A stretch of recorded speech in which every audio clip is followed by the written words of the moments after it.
Okay. I have 442.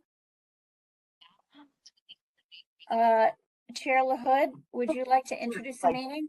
Sure. This is the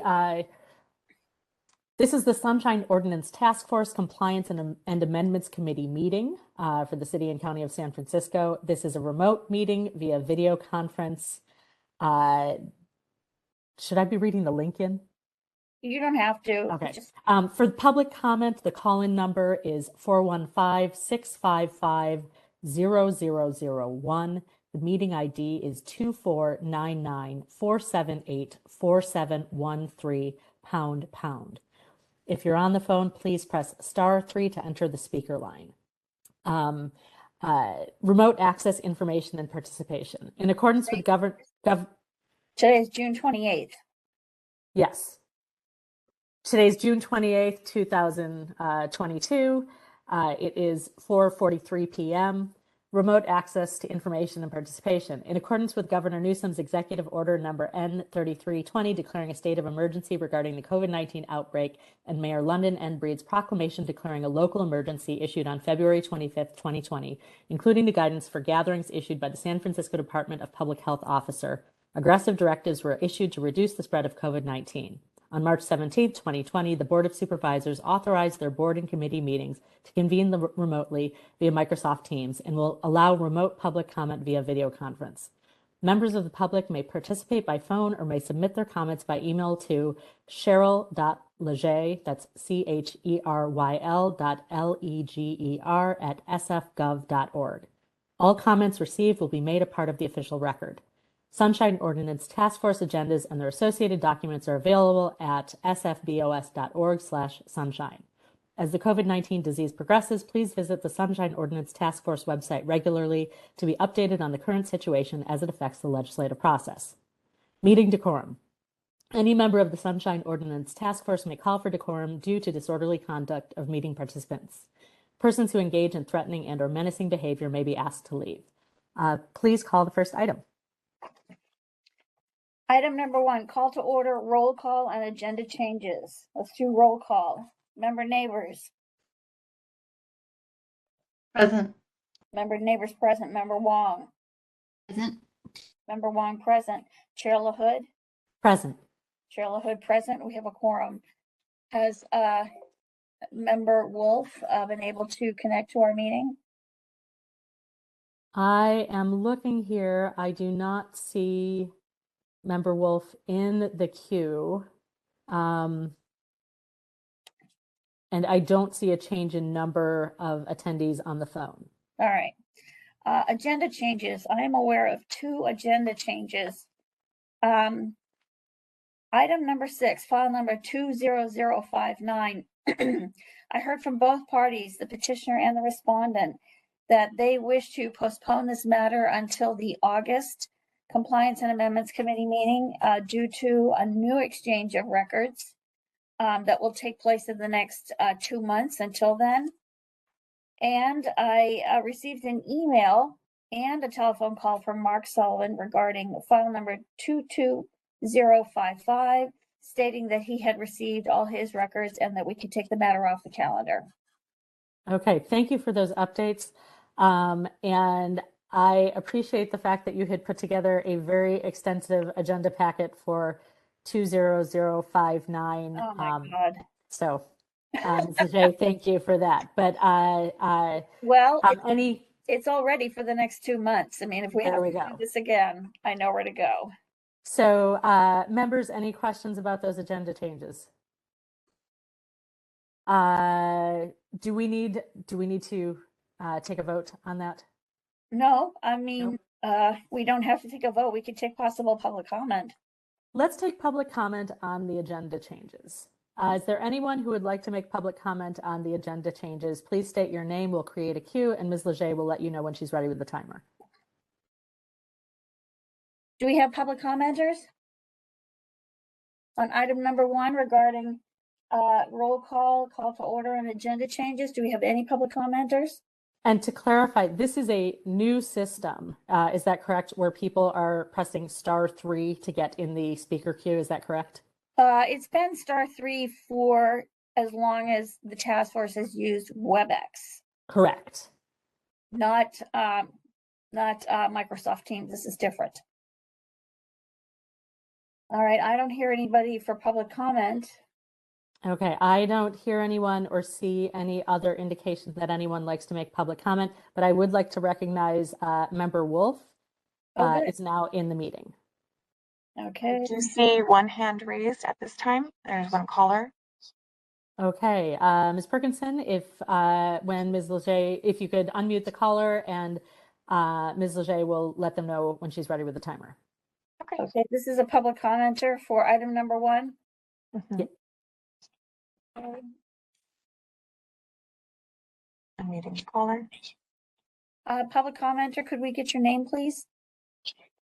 I'd rather not say it at this moment, but I did want to say that, first of all, I've had difficulty with *3. I pressed it repeatedly, and there was not the system prompt saying you've been muted or you've been unmuted. And I was getting quite nervous because I thought, gee, they're going on with their meeting and they're going to go without public comment.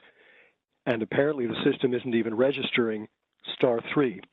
Okay. So I just wanted to make that clear. Are you trying to make public comment, or are you? Well, I'd like to ask, what is 22055? Which item number is it? You referred to dropping item 6, and then you didn't refer to which item that was. I have limited access to documentation and so on, so I'm wondering which item Mark Sullivan's item is, both of which you're dropping. That's all I'd like to know. Thank you for your comment. Ms. Leger, just for clarity, if you could read the brief description for the 2 items that are being dropped. Right. Being postponed. Yes. Well, excuse me, one is being postponed, the other has been withdrawn by the petitioner. Exactly. Okay. Item number 6, file number 20059, complaint filed by Anonymous against the Department of Public Health for violating Administrative Code Section 6725 by failing to respond to an immediate disclosure request in a timely and complete manner. That agenda item has about 3,000 pages. Item number 7, file number 22055, complaint filed by Mark Sullivan against the Office of the District Attorney for allegedly violating Administrative Code Section 6721B and California Public Records Act Section 6253C as in cat by failing to respond to a public records request in a timely and or complete manner. Okay, and just to clarify, the first item, both parties asked and agreed that we would postpone the hearing by this committee because there's been a recent exchange of a large volume of records and they need to be reviewed. And the second item that was described, the petitioner has withdrawn the complaint because the documents have been received. Yes. The records have been received. That's correct, yes. Okay. Is there any other public comment on agenda changes? We still have one hand up. I'm not sure if you would like me to unmute them as well. Let's unmute that person and make sure that we have heard everyone who wants one chance to make public comment on agenda changes. Okay, I'm unmuting now.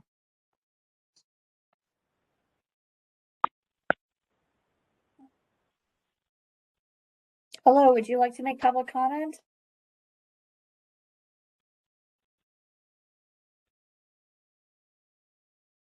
This is the sunshine. Sorry, it looks like they put their hand back down. Okay.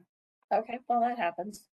Okay. Public comment for item number 1 is closed. Please call the next item.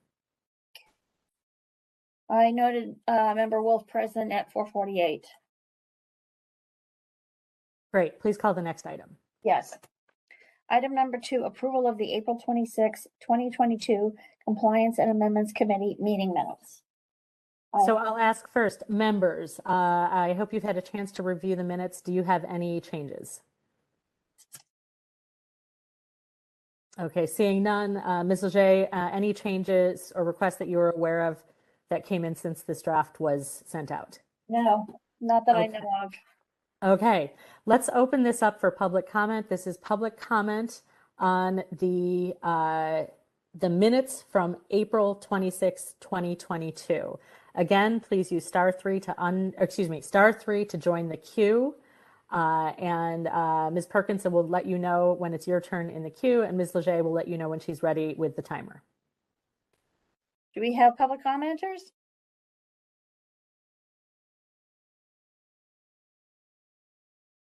There's one person with their hand raised. I will unmute them now. It's caller anonymous number 2, I believe. Caller number 2, how would you like to be recorded or addressed? Hello. Am I to start now or what? Oh, we didn't realize it was you. All right, are you ready to begin? Such a happy tone of voice. I'm ready when you are, yes. Go ahead. This is Peter Warfield, Executive Director of Library Users Association, Library Users 2004 at yahoo.com, and P.O. Box 170544, San Francisco, California, 94117-0544. The April 26th minutes, excuse me, have an agenda item 2, approval of the February 22 Compliance and Amendments Committee meeting minutes. And two folks at the meeting requested changes, the chair and a member of the public. But there is no detail whatsoever regarding what it was that they requested or what the committee approved or agreed to do. This is something that I think is extremely important. I think it's very important, your documentation, that is a record of what you do and also is a record for the public. The minutes typically are published for 1, in some cases 2 months or even longer, and may have errors or omissions or things that need to be clarified and so on and so forth. And in any case are a published document that's accessible to everyone. And I think it's important to note exactly what it was that was requested, preferably why, and so that anybody who might have read the document previously will understand, for example, oh, that was all about matters that did not interest me, or that is a matter that very much interests me. As an example, in the past, we've had difficulty with having correct contact information, and I even had heard from somebody who thought that we were unavailable because the incorrect contact information led nowhere via email. So I think it would be important for somebody to realize at a meeting that a certain email address was corrected, and in what way it was corrected, and the fact that it had been wrong and that it had shown up for whatever length of time it had been published incorrectly. So that's an example of why and how 30 seconds. A correction or any kind of an alteration to the draft minutes would be valuable, would be improved by having the minutes of the change and the agreement for the change clearly show what was requested as well as what was approved. And I think that would help everybody, including yourselves. Thank you very much. Do we have other public commenters? There are no more hands raised at this time. Okay, great. Should we take a vote? Members, do we have any response to the comments or any changes you would like to make?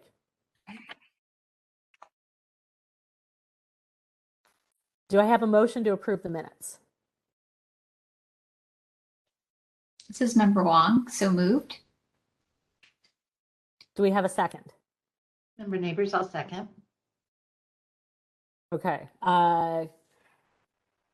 Please call roll.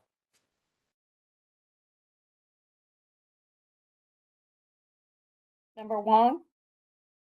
Aye. Member Wong, aye. Member Neighbors? Aye. Member Neighbors, aye. Chair LaHood? Aye. Chair LaHood, aye. Moved by Member Wong, seconded by Member Neighbors to approve the April 26, 2022 meeting minutes. Hold on. We have Member Wolf with us as well. He is not Not voting. okay. He is not participating. He is I'm observing. not voting. Yeah. Okay. I'm not a member. Thank you. Just a visitor. Okay. Thank you, Ms. Leger. Please call the next item.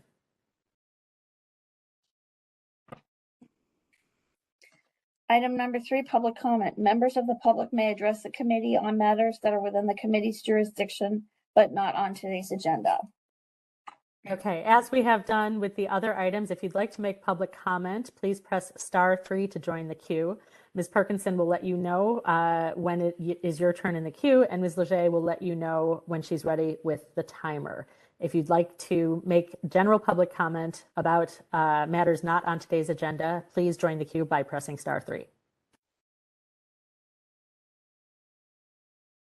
There's 2 people with their hands raised. I will unmute the first one.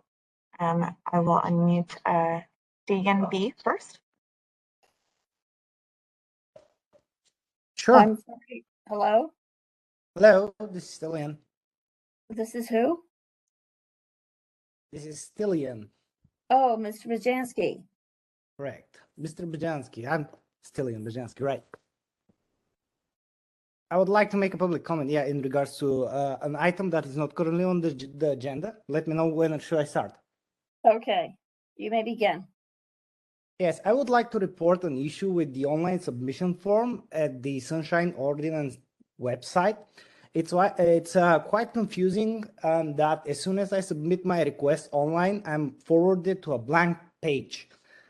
There is no any form of confirmation or success message. 2 months ago, I had to submit 2 separate complaints to 2 different departments. Sherry was very helpful and follow up quickly on them, but at the end, the complaints got mixed.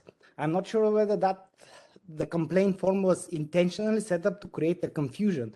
If that is the case, I would like to suggest a few more things that will add up to the confusion and also reduce the potential spam complaints. Sunshine Task Force may introduce like a 2-way verification prior to submitting a complaint. It will require a short message like SMS that will be provided to the petitioner, which then have to be entered in the online page. I think it's quite simple, and I think it will be quite successful. Thank you. Thank you for your comment. Is there anyone else in the queue? Yes, we have one more person, and I'm going to unmute Mr. Warfield now. Mr. Warfield, are you ready? Yes, just let me know when to start. Go ahead, sir. Thank you. This is Peter Warfield, Executive Director of Library Users Association, Library Users 2004 at yahoo.com, and P.O. Box 170544, San Francisco, California 94117-0544. You're using a relatively new procedure with respect to the technology. And it has its own variations on how it works, what it looks like, and so on. So I think it would be helpful, and I would certainly appreciate, if we would know, for example, what options were taken, what is being recorded and what is not recorded, what can the public request.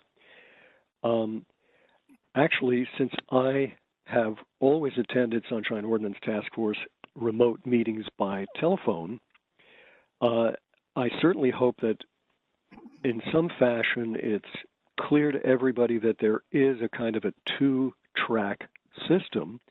Obviously, a person on the phone can't see what you see. Any presentations, any faces, any the presence or absence of people, a lot of things are simply not visible. I'm actually curious when, I don't know which voice said, oh, there's one more person on the line who wants to speak. I'm interested to know what does it look like and how does that person know? I assume it might be the chair. But I don't know who's speaking. There are multiple voices that sound kind of similar. I've never met the new members and or the newish members at this point. And so it would be really helpful to identify people, for example, when they are speaking, and for that matter, when they're through speaking. There is a matter that is, I think, significant, and that is how you put together your agenda packet. A little further down, Library Users Association has a complaint, and we were very surprised to find that our status report, a complaint status report actually, and we were surprised not to see what we submitted by the deadline for the agenda packet. Pretty much promptly after we alerted the chair and the Sunshine Task Force administrator. 20 seconds.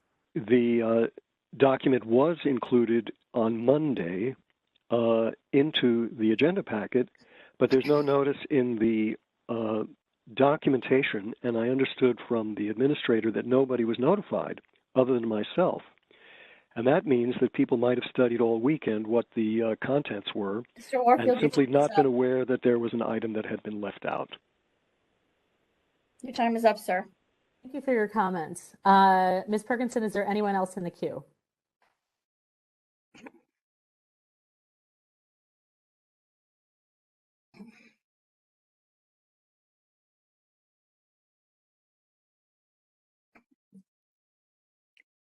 Jessica, do we have anybody else in the queue? Okay, she's nodding no. Okay, and just to clarify the one question about the additional voice you're hearing, that's Jessica Perkinson, who is assisting with technology on WebEx and helping us with access and helping people who would like to make public comment by keeping track of who's in the queue and doing other things behind the scene. Seeing no additional public comment, Ms. Leger, please call the next item. Item number 4, file number 21165, complaint filed by Library Users Association, Peter Warfield, Executive Director, against the San Francisco City Librarian Michael Lambert and the San Francisco Public Library for violating Administrative Code Section 6721 by failing to respond to a public records request in a timely and or complete manner. On June 1, 2022, the Sunshine Ordinance Task Force moves to find that under the California Public Records Act 6254B1, that personal emails used to conduct public business are disclosable, and orders the San Francisco City Librarian Michael Lambert and the San Francisco Public Library to disclose the email addresses to the petitioner, and that this will be monitored by the Compliance and Amendments Committee, and to find a violation of 6726 by failing to provide a key by footnote or other clear reference for the justification for the redactions, and orders that the public librarian comply with this order within 5 business days. Thank you, Ms. Leger. Just to let everyone know, well, first of all, is the petitioner here and is the respondent here?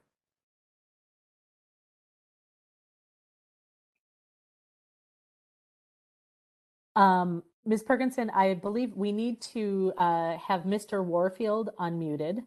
Mr. Warfield, if you could press *3 to raise your hand and identify yourself, that would be great. And same thing for the representative of the library. Please press *3 to identify yourself, and Ms. Perkinson will unmute you.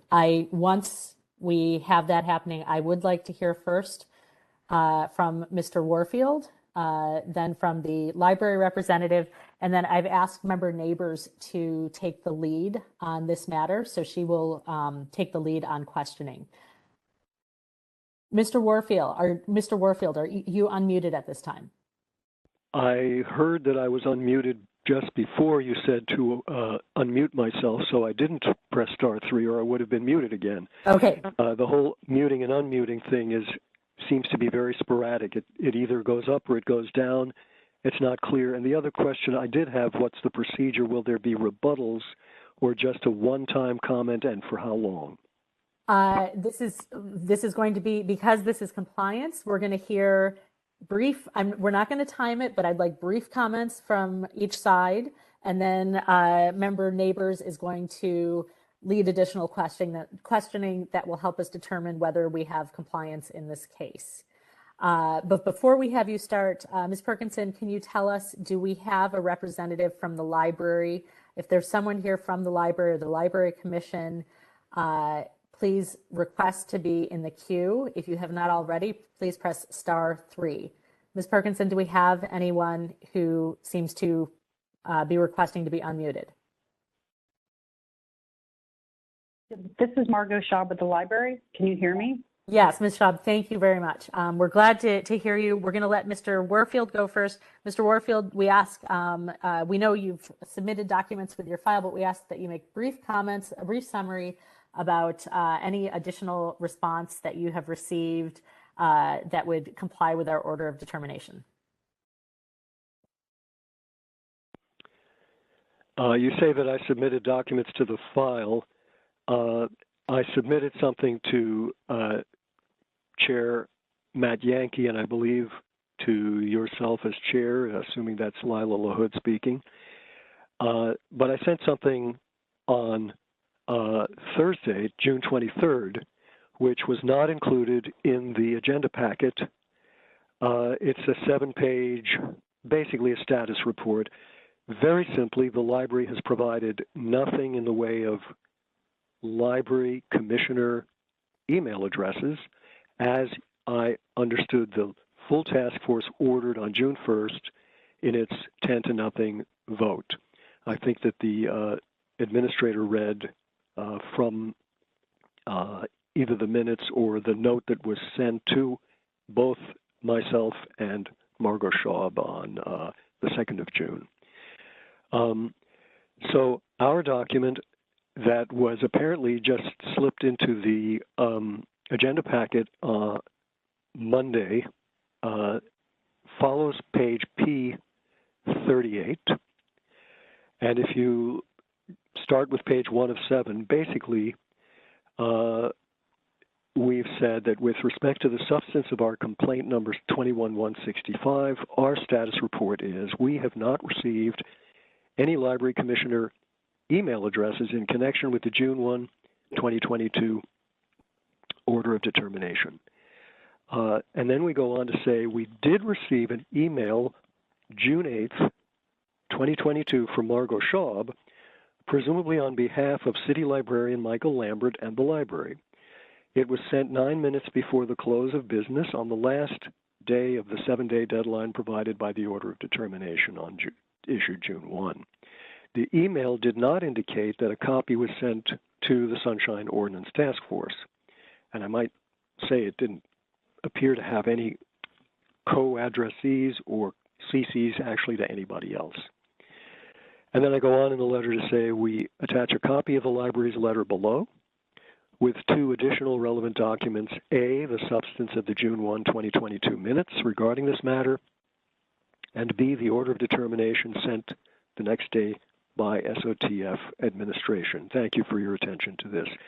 And then I provided the basically 3 documents, the meeting minutes portion describing what the motion was, the order of determination as I understand it, the June 2nd email from Sunshine Task Force administration to myself and the library, and 3rd, the email from Ms. Schaub to us.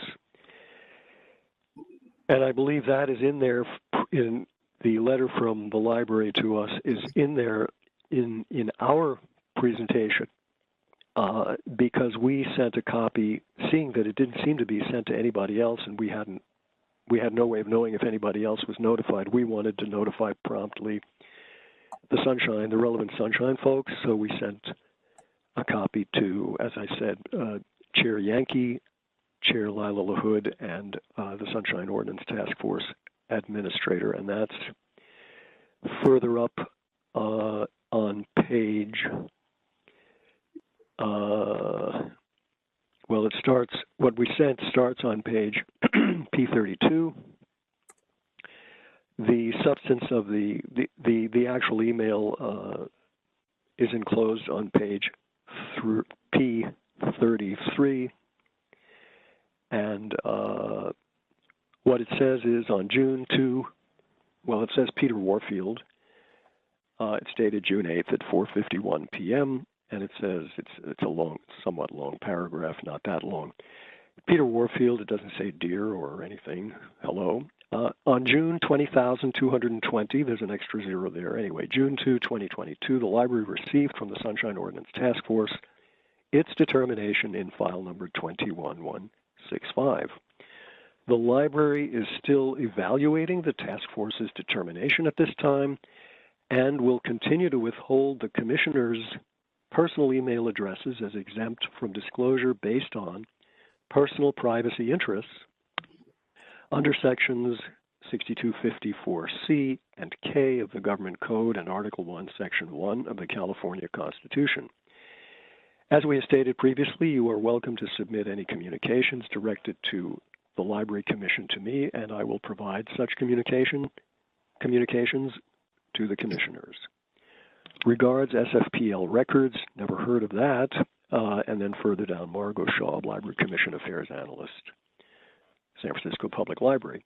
So to keep it simple, basically we have received nothing. We did receive this note saying they were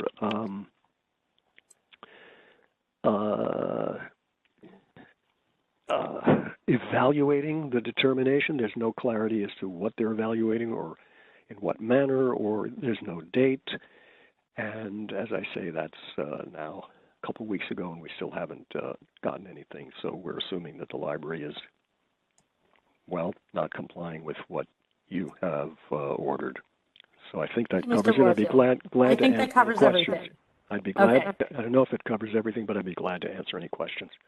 I think that, thank you for that update. I appreciate it. Ms. Schaub, are you unmuted at this time? I think I am, if you can hear me. Okay, yes, we can hear you.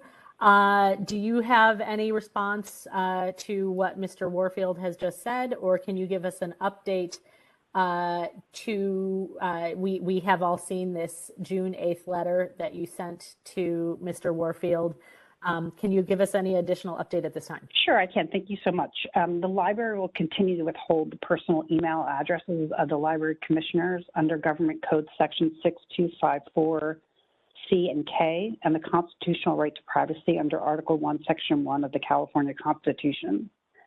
As we discussed in the hearing and in the library's response to the complaint, the city attorney has publicly advised that commissioners' personal email addresses are exempt from disclosure in these circumstances. Specifically, the city attorney's government guide provides, quote, the city should not, without a commissioner's consent, disclose to the public that commissioner's personal email address, even if the commissioner has disclosed it to commission staff, except possibly where the commissioner has used it as a matter of course in frequent communications with members of the public to conduct city business. See Generally Cal Government Code 6254.3b. Also, the commissioners for whom we have withheld personal email addresses have not used such addresses as a matter of course with members of the public to communicate concerning commission business. They have used them to communicate with library staff. Accordingly, the library will continue to rely on the city attorney's advice and decline to provide the records. At the last task force members expressed some concern that there's not a way for the public to reach commissioners via email. That is not the case. The public can communicate with commissioners through either me or through commission.info@sfpl.org, which is located on the library's commission webpage. I receive emails sent to that address and I forward them to the commission. And we have also notified Mr. Warfield that he may send communications directed to the commissioners to me as a library commission affairs analyst, and I will forward such communications to the commissioners. In a response to records requests, we've provided Mr. Warfield records showing the transmission of such emails to the commissioners. I'm also available to send emails on behalf of the commissioners if they so request. Thank you.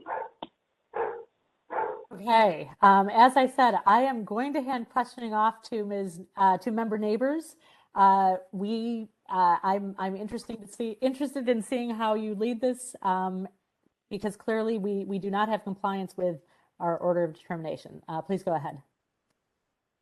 Thank you, Mr. Warfield, and thank you, Ms. Schaub.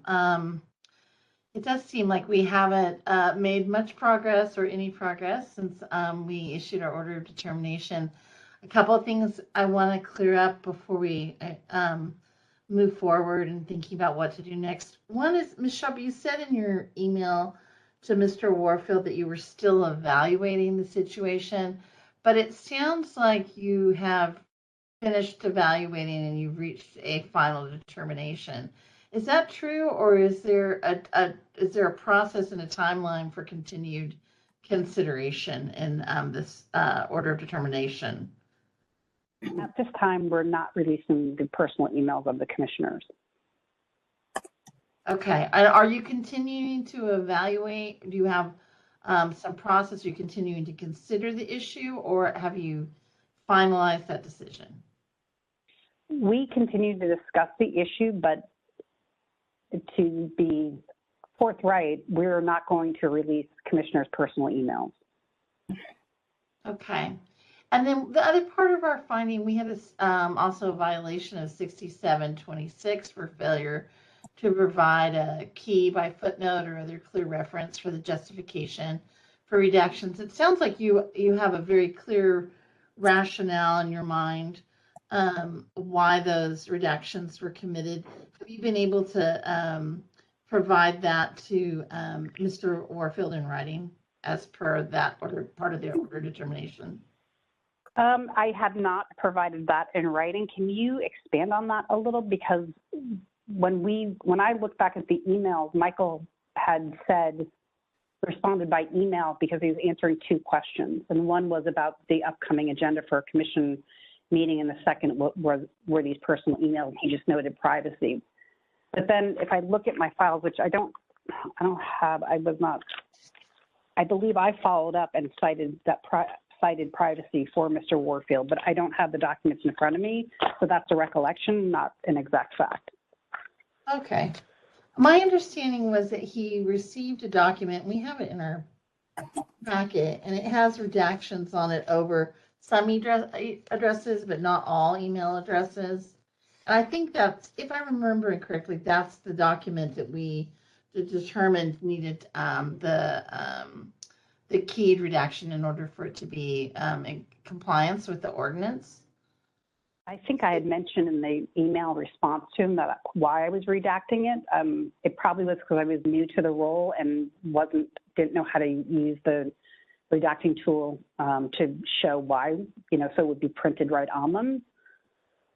Okay, so it's the same rationale for every redaction on that page. Yeah. So you just have a blanket redaction. So does the task force want me to redact what I redacted? I mean, redo that document and send it to him with the redaction reason on it? I think that was part of the order of determination. We can talk a little bit more about that when we talk about kind of where we go from here, if that's maybe a step you can take. But I think we still have probably want to make room for a few more questions from the other members first. Additional questions?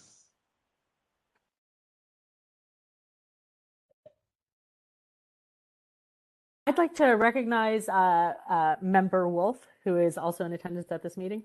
Yeah, I'm just, I don't vote, but I'm here.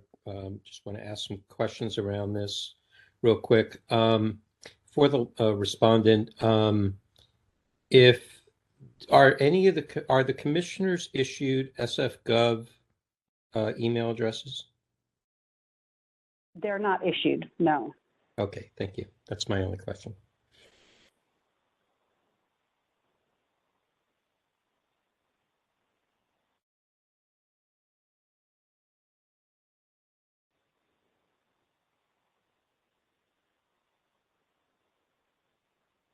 Members, any other questions, or does anyone have a motion to make at this time? Hi, this is Victor Young. Mm-hmm. Hi, yes, I just wanted to let you know that I did speak with Chair Yankee about this issue. And my suggestion was that if this is probably an issue for education, outreach, and training, and that we might want to consider sending a letter to all city departments regarding your recommendation on this matter, because this is a citywide issue, not just this department. And it might be, I know it doesn't resolve this problem, but it might be something you may want to consider. Thank you. That's useful in terms of helping us formulate our motion on this matter. Would anyone like to make a motion regarding compliance on this matter?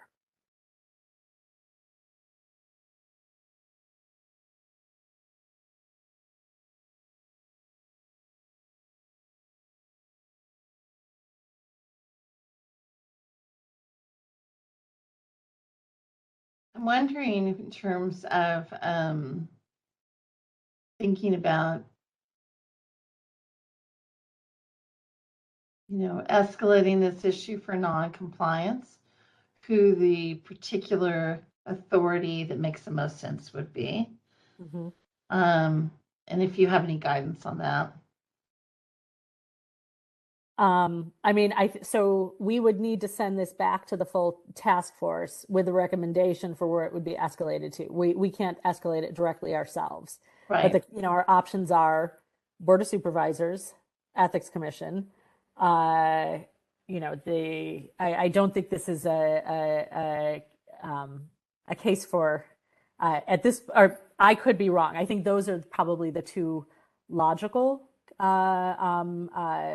cases, and we could discuss the merits of one versus the other. I appreciated Mr. Young's suggestion that we also include a mention that perhaps we suggest reference to the Education Outreach and Training Committee, since this is an issue that affects other departments as well. And I think there's confusion about what the Sunshine Ordinance requires. And I think there's confusion about educating commissioners before they start regarding creating email addresses that they only use for commission work. Yeah. It'd be an interesting case to highlight in our annual report as well. Yes, I would agree. I'd like to recognize Member Wolf. Yeah, just real quick. I think what should happen is that the city, for all commissioners, provide them with email addresses, because we are now in the electronic age, and with Smith versus San Jose, those email accounts are public records. All those communications are public records, and they should be backed up and be part of a retention schedule. If it was retained in a personal email account, even though it's designated like what we do, Smith versus San Jose then applies. If it's a government email account, then it belongs to the people, and commissioners are not, they're employees of the city, just like we are. And we all should have the same. So that's my suggestion on that from an IT perspective.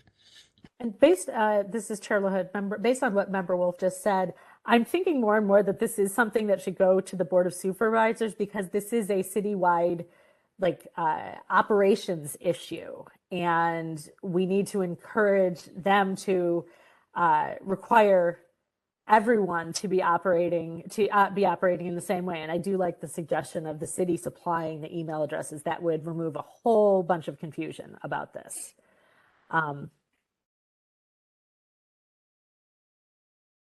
Who'd like to take us? Go ahead, Member Neighbors. Let's just hash it out. So I move that we return this item to the full task force with the recommendation that the violation be forwarded to the Board of Supervisors with a special note about the need for all commissioners to have a city or a government email address, and that it be mandated that they use that address for the people's business. And that we, and that the education and technology, is education and technology?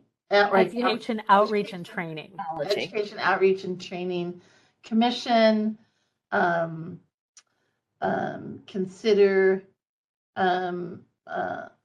the correct means to ensure that this is widely known across departments, and the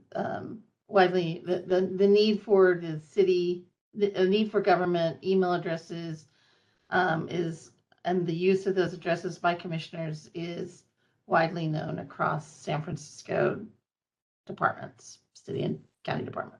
Member Neighbors, could we add a citation for, in order to help commissioners avoid, or in recognition of Smith versus San Jose, Yeah. we advise the creation and issuance of the creation of government issued email addresses for all commissioners. Yeah, that sounds great.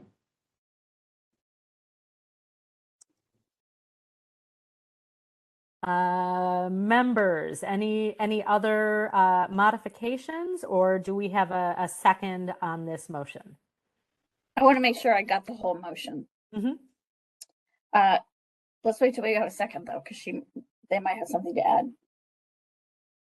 This is Member Wong. Nothing to add. That sounds great. And I will second. Okay. Okay. Shall I repeat it now, or do you want to do that after the vote? No, we want to repeat it now so that we can get public comment on what the motion is. Okay. Moved by Member Neighbor, seconded by Member Wong, that this Compliance and Amendments Committee return the item to the Sunshine Ordinance Task Force with the recommendation that the violation be forwarded to the Board of Supervisors with special note about the need for all commissioners to have government email addresses, and that the Education Outreach and Training Committee consider the correct means to ensure that this is widely known. And that the need for government email addresses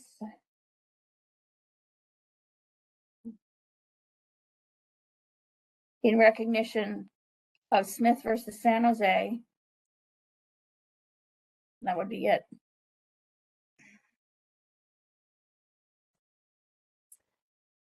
Should we add in the case law more toward the beginning as kind of a framing of the motion overall? I think that's a good idea. So maybe it's in accord, we return it with a recommendation that in accordance with. Okay, hang on.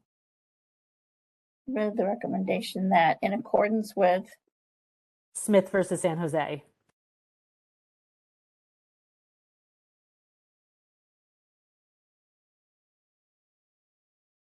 That the violation be forwarded to the Board of Supervisors with special note about the need for all commissioners to have a government email address, and that the Education Outreach and Training Committee consider the correct means to ensure that this is widely known, and that the need for government email addresses for all. This is widely known. I don't think. So one thing. So what we need EOTC to do is to educate people about the fact that the emails that they use for public business are publicly disclosable. That is separate from recommending to the Board of Supervisors that the city needs to have government issued email addresses for all commissioners. Okay. So the question, I guess the question here is, so we are returning this to the full task force, right, with a recommendation that the violation be forwarded to the Board of Supervisors. Right. We are recommending to the Board of Supervisors that the city should generate government issued email addresses for all commissioners. I suppose independent of that, or in the meantime, we need EOTC to do an education campaign so that commissioners understand. And commission staff. And commissioners and commission staff understand that email addresses used. Okay, are you putting this in the motion? Is this part of your motion, or is this just an argument? I'm trying to help clarify. Okay, all right, tell me when you're ready.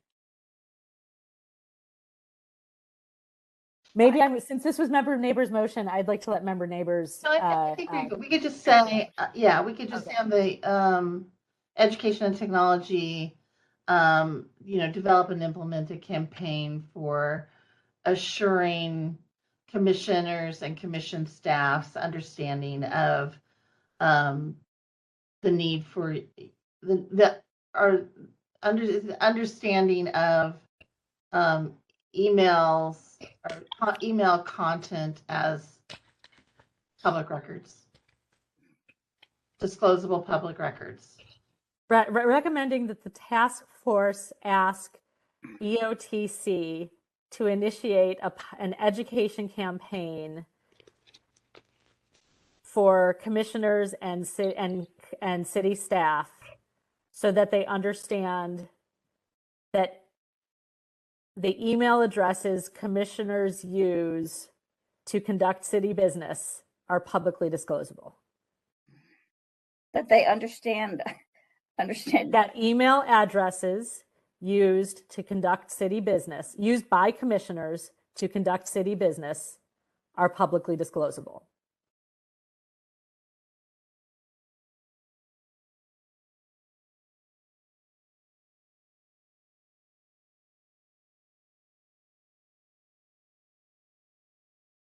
So an education campaign to inform commissioners, and I don't know if you want to say city staff or commission staff, that email addresses used by commissioners to conduct city business are publicly disclosable.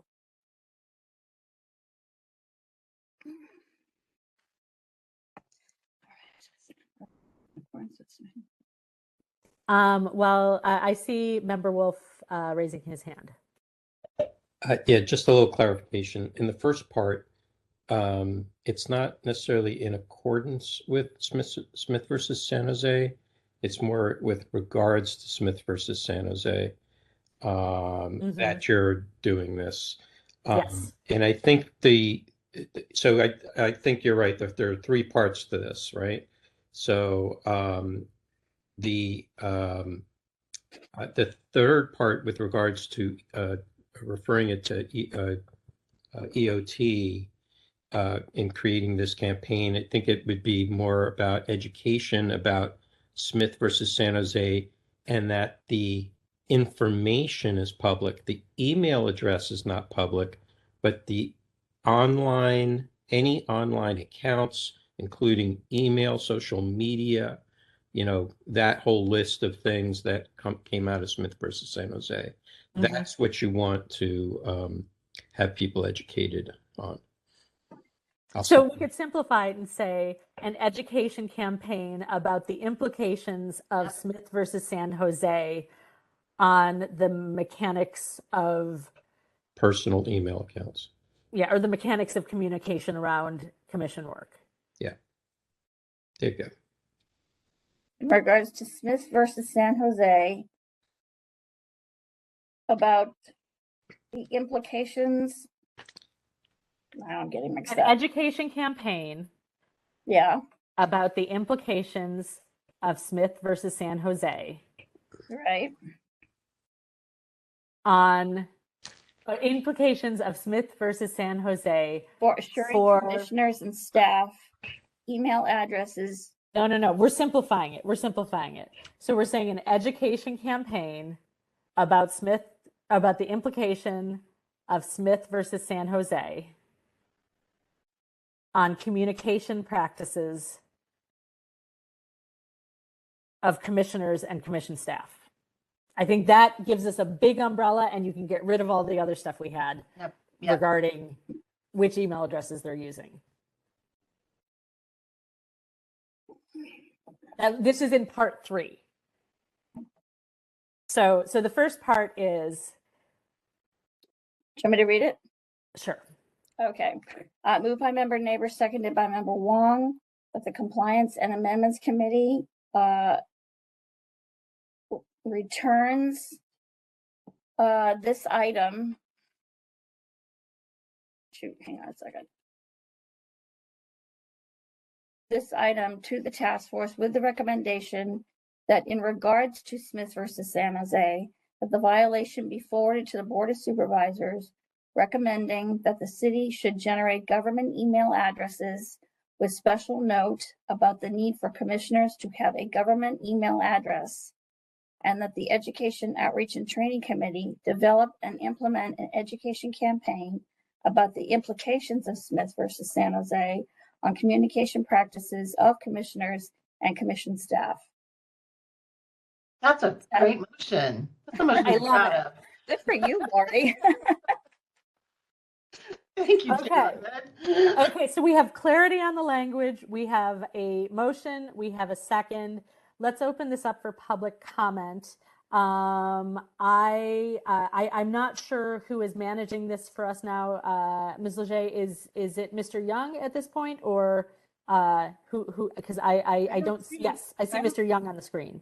Yeah, Victor, is Ms. Parkinson not with us anymore?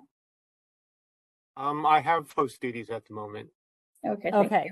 So, Mr. Young, we'd like to open this up for public comment on this motion. Anyone wishing to make public comment, please join the public comment queue. If you haven't done so already, please press *3. Mr. Young will give you a place in the queue, and when you are recognized as the next speaker, Ms. Leger will let you know when to begin so that she can start the timer. Yes, and we also have members of the public who are joining us via the WebEx itself, and you can otherwise indicate raising your hand through the system. I don't see anybody new raising their hand at this time. Mr. Wolf has his hand raised. I don't know if he has any questions. Or Member Wolf? Member Wolf, do you have a question before we begin public comment? No, that was residual from before. Okay. Mr. Young, thank you for the additional instructions. It was not clear to me what people on WebEx needed to do. I do see a couple hands up. I believe those are our participants, Mr. Warfield and the respondent. And Ms. Schaub. Yes. Okay. Would anyone else who is not Mr. Warfield or Ms. Schaub, does anyone else want to make public comment on this motion?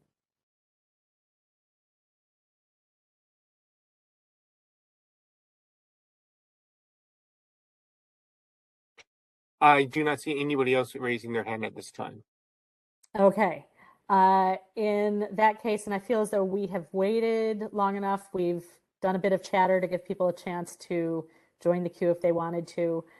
Ms. Leger, let's call the vote. Member Neighbors? Aye.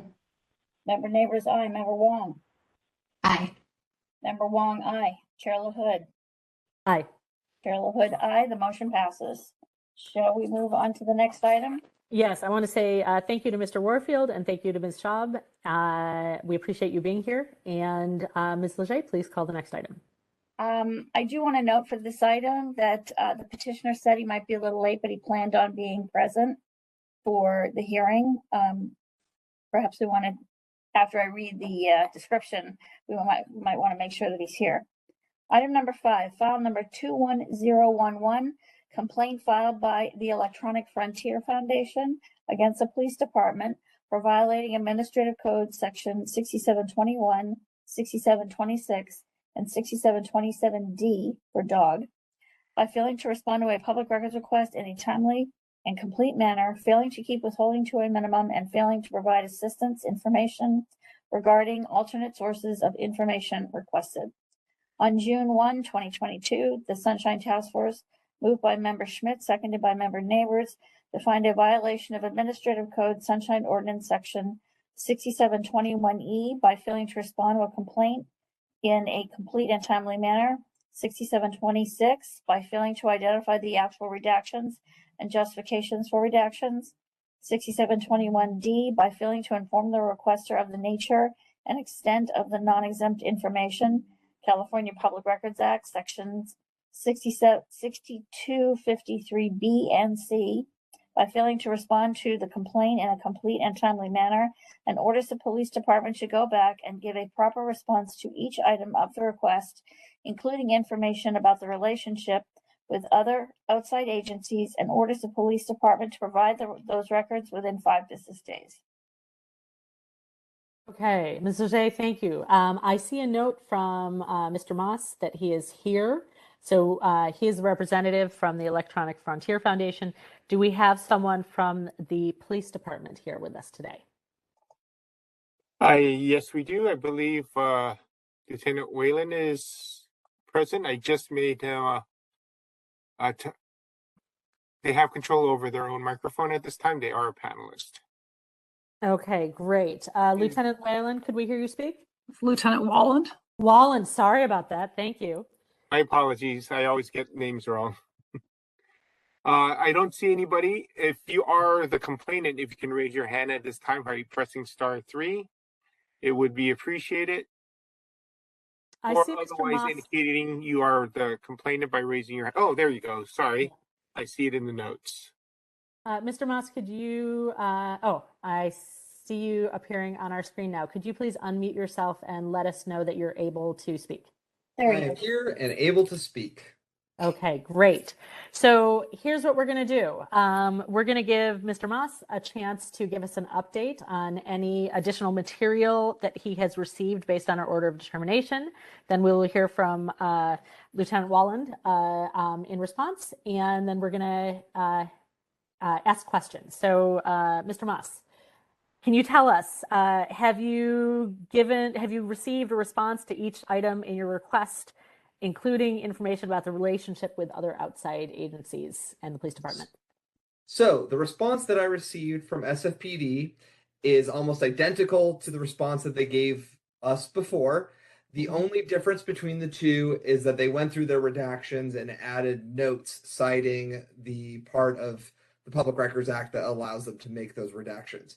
As far as going through each and individual question or item of request, they just left it the same and said SFPD was unable to locate responsive records to your request. There was no additional information, no explanation, nothing. It's exactly the same as it was before. So maybe they deleted that line and then retyped it exactly.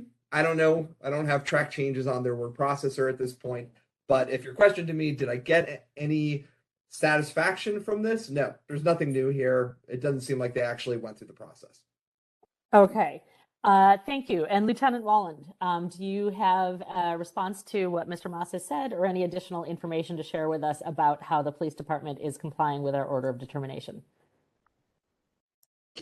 It's Lieutenant Walland. So Lieutenant Riley wasn't able to be here. So the only information I have is the information that was submitted to the task force on June 9th. And I can read that. It says the San Francisco Police Department is in receipt of Sunshine Ordinance Task Force hearing determination and order dated June 1, 2022 regarding complaint number 21011 filed by the Electronic Frontier Foundation with the alleging that SFPD violated Administrative Code, 67.21, 67.26, and 67.27D by failing to respond to a public records request in a timely and complete manner, failing to keep withholding to a minimum, and failing to provide assistance information regarding alternate sources of information requested. SFPD received the public records request from the complainant on December 14th, 2020, reference number P021342, requesting records related to a specific incident and other occasions when SFPD has received information generated by the use of facial recognition technology by NCRIC or other agencies. On January 6, 2021, SFPD responded to the requester's public records request. On March 14, 2021, SFPD received initial SOTF complaint number 21011. SFPD reevaluated the documents, and we agreed to supplement our production by providing some additional redacted documents on March 19, 2021.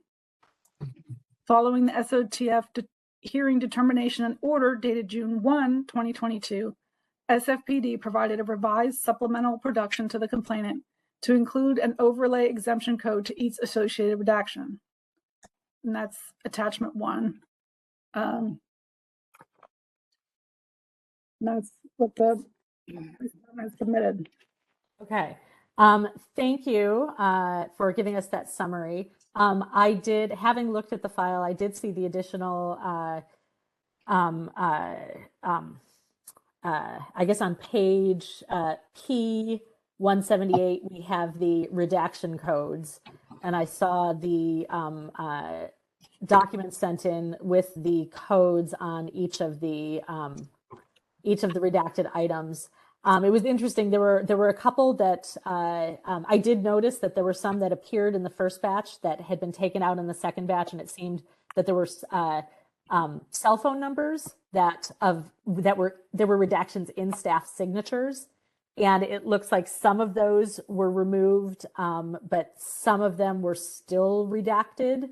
I think in let's see. Oh, there was one on page P70 that looks like a cell phone that was redacted, but then the citation was number 5, which is California Government Code for Personnel, Medical, or similar files. Granted, that was just one. I don't know that that's the correct one for that particular one, but I did see some of the others. And Mr. Moss, I don't know if you noticed that some of the cell phones that previously had been redacted were no longer redacted. I'm sorry, I don't know if you want to respond to that. I did not notice that, but honestly, that is not. I'm not paying attention to police officer cell phone numbers, okay, for the most part. So my apologies. So let me ask you, Mr. Moss. We have had some response. We have had keying of redactions, which is an update, but it sounds like you have not received any additional documents that you did not previously have. Is that correct? I have not received additional documents, and I've not, or in absence of documents, an explanation of how they searched for them or where else I might find those documents. Some of these documents really should plainly exist. Like I have, I can go into that later if you want. So okay, Lieutenant Wallen, can you tell us? And I know it sounds like you said you were not. Is it correct that you were not the one who conducted this search? That it was Lieutenant Riley who conducted the search? I don't know if it was Lieutenant. I doubt that it was Lieutenant Riley that conducted the search, but she's the one that's familiar with this. I didn't have any involvement in this other than she wasn't able to be here, and Cheryl asked that someone from the police department appear, so here I am. So I guess if there's items that are missing or still needed, I would need some kind of a list to take back to follow up on, because I don't have any additional information about this other than what's been submitted. Okay, Mr. Moss, let's go back to you. What have you not received that you are still seeking, or what have you not received that you would still like to see or would like an explanation for? Sure. So in my request, and I apologize, there is a numbering issue that I'm going to blame on Google Docs. So there are 2 number 2s. Now, number 1 item is the one that I have received records on. Mm-hmm. Number 2 is any correspondence between SFPD and NCRIC related to face recognition or photograph databases from January 1st, 2017 to December 14th, 2020. I would imagine that some sort of documents would exist related to this, because during that period, NCRIC was working on a face recognition policy, did have an active face recognition program, and SFPD is part of NCRIC. And so you would imagine there would be some sort of communication during this multi-year period. Number 2 is, so the second number 2 is all correspondence between SFPD and other public or private entities related to face recognition or photo databases received between June 1st, 2019 and December 14th, 2020. So this is, June 1st, 2019 is around the time that San Francisco's face recognition ban went into effect. So you would have expected at that point, sometime between June 1st, 2019 and December 14th, 2020, some sort of correspondence between SFPD answering questions from the press, SFPD receiving at least inquiries from the press, receiving, things that they need to communicate to their officers, things they need to communicate to other entities saying, we don't use face recognition anymore. Every police department I've looked at in the country gets emails from vendors saying, hey, we've got face recognition, we want to buy it. That's frequently what we see. And in this case, there's been nothing. Number 3 is all requests for assistance in identifying suspects based on photographic or video evidence from June 1st, since June 1st, 2019. If there are no responsive documents, that means that the only time this has happened is the case mentioned in our letter. It would be odd if only once in all of that time did they ask for assistance from NCRIC, because that's what NCRIC exists to do. So I would have expected at least something saying we have responsive records, but they're covered by some sort of privilege or investigative exemption. I'm surprised that they could find nothing. Now, number 4 is the big one here. Number 4 is all active data sharing agreements, memorandums of understanding, or other contractual documents establishing a relationship between NCRIC and SFPD. Now, SFPD, the City and County of San Francisco does fund NCRIC. There are 2 full-time SFPD personnel stationed within NCRIC. The chief of SFPD is the chair of NCRIC, and yet we have no documents establishing a relationship between them whatsoever. Even though when you go to NCRIC's website and it explains how one becomes a member of NCRIC, it explains that, and I'm just going to read this, as part of the application process, the applicant will be asked to submit a non-disclosure agreement which addresses the proper handling of sensitive or controlled information provided to the applicant by NCRIC. So at the very least, we would have expected some sort of NDA that exists. But in addition, there are various references in SFPD's materials related to a data sharing agreement related to license plate readers and NCRIC, which we would have felt would have been responsive. Now, we have seen a 2009 version of this document provided by another agency through the Public Records Act. So another individual several years ago did receive a copy of this document from NCRIC. And so I don't understand why SFPD would not have a copy of this document in themselves, or would not be willing to tell us, hey, we've lost this. You know where you might find this? By sending a public records request to NCRIC. So now, be it, if it turns out that they want to stand by it and say there are no documents whatsoever establishing this relationship between SFP and NCRIC, well, that raises issues far beyond the jurisdiction of the Sunshine Ordinance Task Force, and raises issues of overall competence, legality, and information sharing, and whether there is a significant waste of funds in having 2 people in another, working for another agency without there being anything explaining what the rights and responsibilities are of those people at that agency. I hope that answers your questions. Yeah, thank you for that detailed response. Lieutenant Walland, so I was taking notes on what Mr. Moss said. So he said he received records for number 1. For the first number 2, he's looking for correspondence between SFPD and NCRIC. The second one is any correspondence about facial recognition between the specified dates, which I think were June 1st, 2019 and December 14th, 2020. Request for assistance by,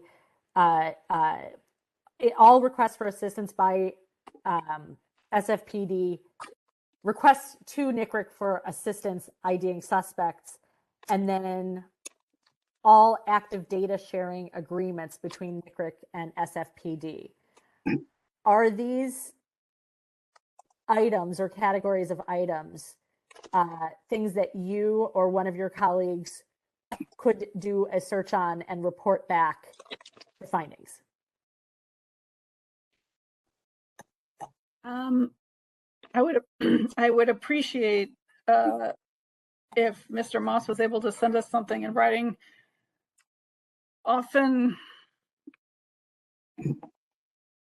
when we get requests like this, we're trying to, I can't speak to this request. So it would just be helpful to me if there's locations where you think those things might exist, or things that you were interested in. I mean, the only thing I noticed was for request 1, it said something about the press, and we did provide a response. He said in request 2 that there should also be some communications with the press. So I'm not sure. To simplify things, let me jump in. Mr. Moss, can you point to the page in the records that you supplied to us, if you happen to have it at your fingertips, where we can point to Lieutenant Walland and say, this is the list? Because I was taking quick notes on that, but we'd like to point to the exact, to the list that you had initially provided. By the nature of the Sunshine Task Force files, it appears many times. I will just pick the one I happen to be looking at right now, which is on P155. Thank you. And that's where you've got items 2, 2, 3, and 4. But just to add on there, most of these are going to be, so I think items 2 and the first 2 and the second 2 are most likely going to be wherever you store email or other forms of correspondence. Number 3 for is Hold going on. to be. This is, I mean, like if you could get it in writing, or am I supposed to be trying to? Well, okay, so I can do that for some of these, but and I'm sorry, I don't mean to do crosstalk here. But one of regarding the data sharing agreements, one of the things under the California Public Records Act is that it's on the agency to tell me where things are located, not on the requester to tell the agency where things are located, because I have no idea where your legal counsel stores legal agreements that your department has signed.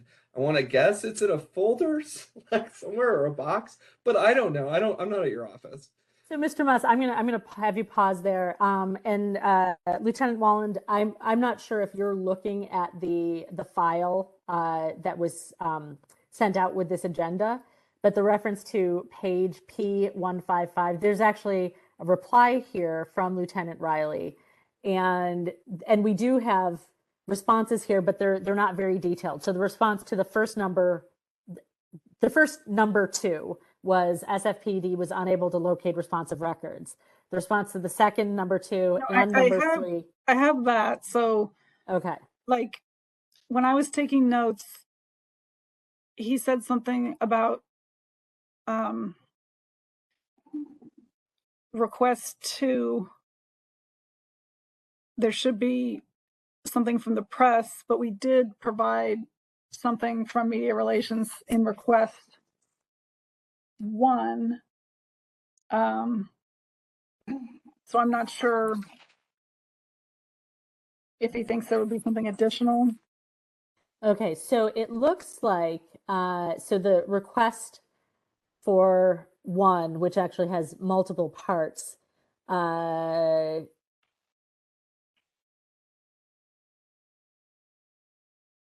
that was specifically about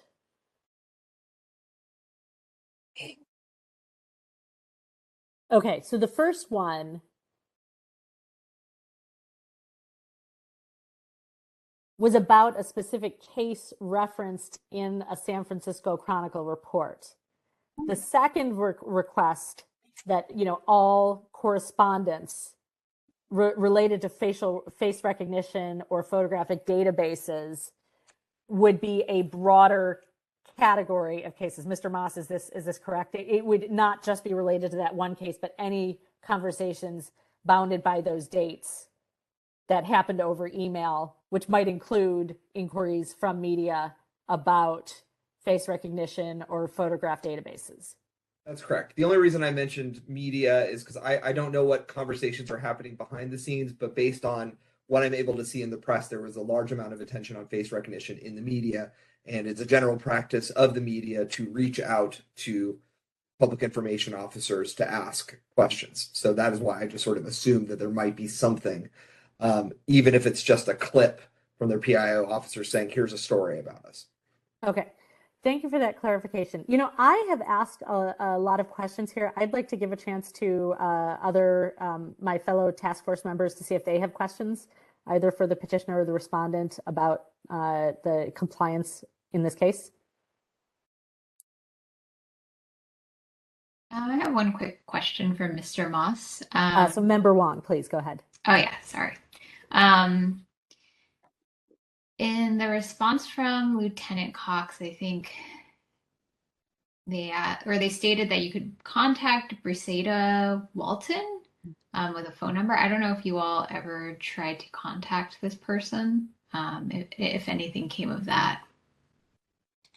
I don't recall because it was quite some time ago, but I'm just as a lack of memory, I'll just say we probably did not. Although, again, it was a very long time ago, and I filed thousands of public records requests a year.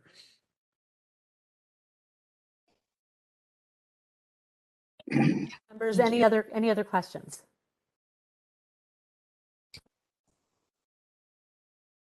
I have a question. It's not really a context question. How do you spell Nicric? I want to make sure that I get that right. NCRIC.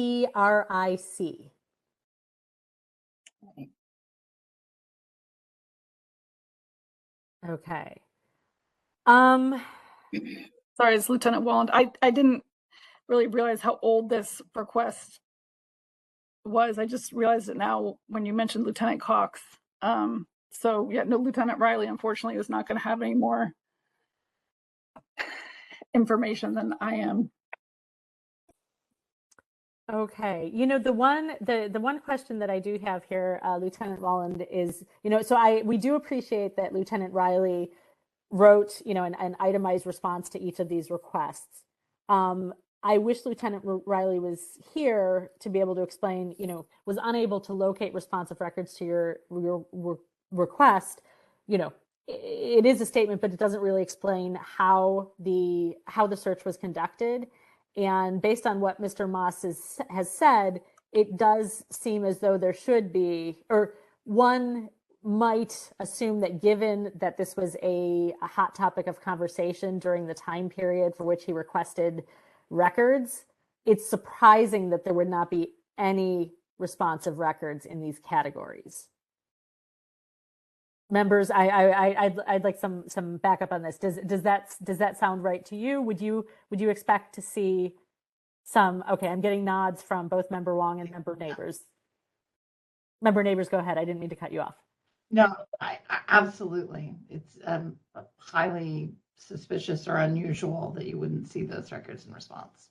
Right, and that's why we'd like to know a little more about how the search was conducted. And Lieutenant Walland, we appreciate you being here, but I think we need to hear back from Lieutenant Riley, or if it was someone else who actually did these searches, because I think we need more details on how the searches were conducted, because it seems as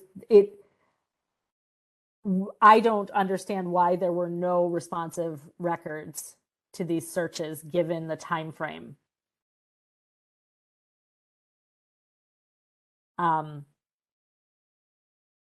Members, would anyone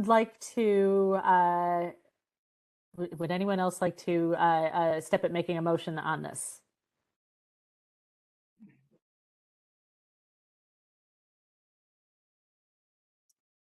I have one more question. Please go ahead, for Lieutenant Walland. I'm wondering if you happen to know who Briseda Walton is. Briseda Walton is a legal assistant assigned to fulfill public records requests. If we often do recommend that, we try to work with members of the public.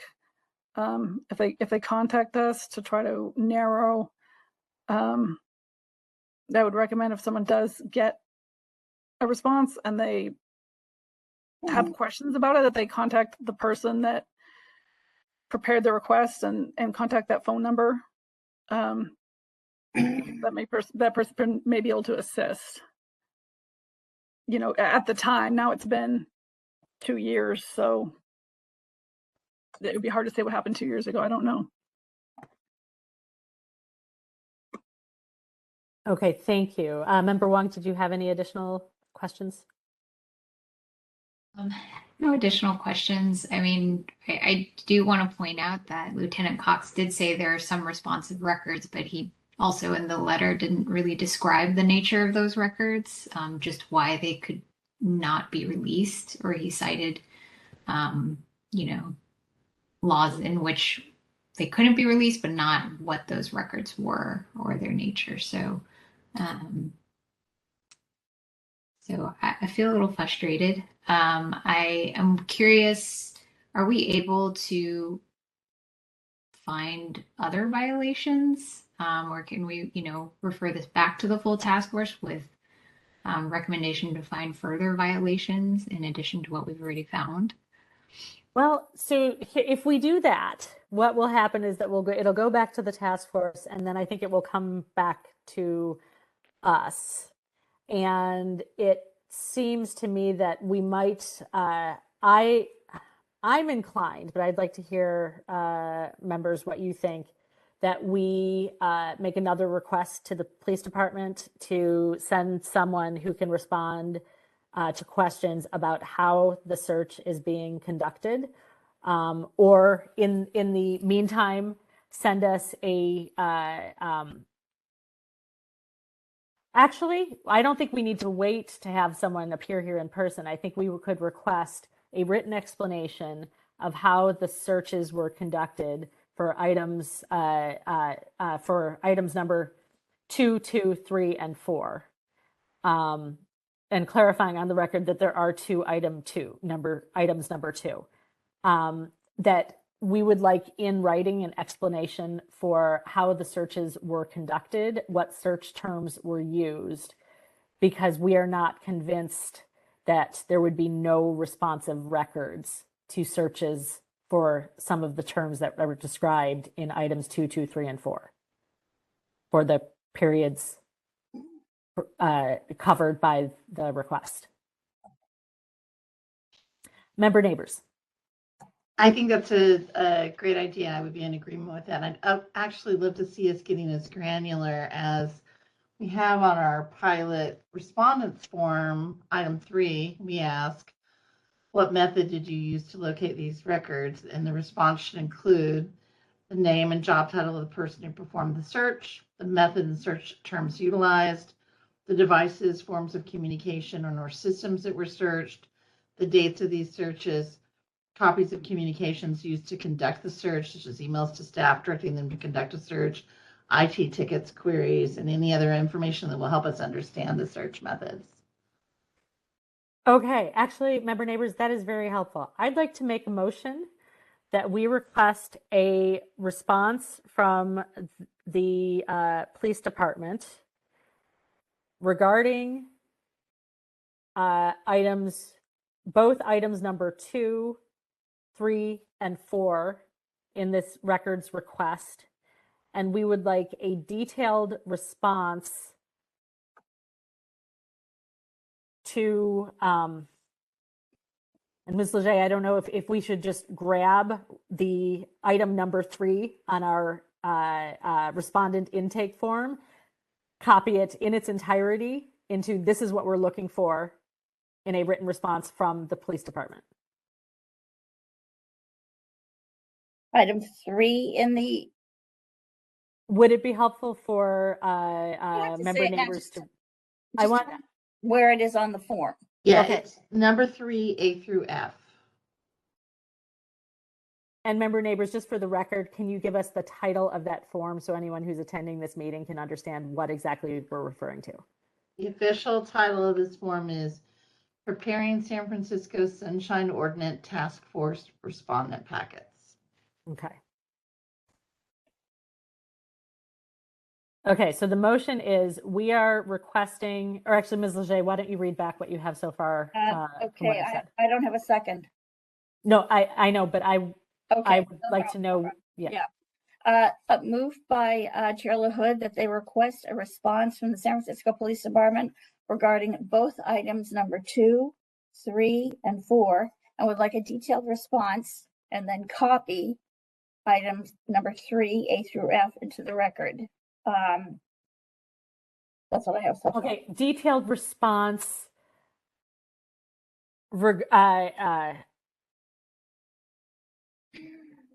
A detailed response regarding these items.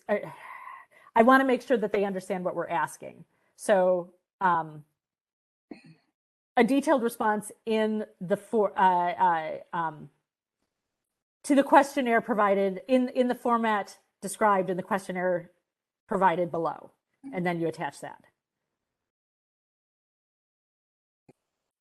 Just 3 and the sub items it contains. Okay, and I'm gonna, okay.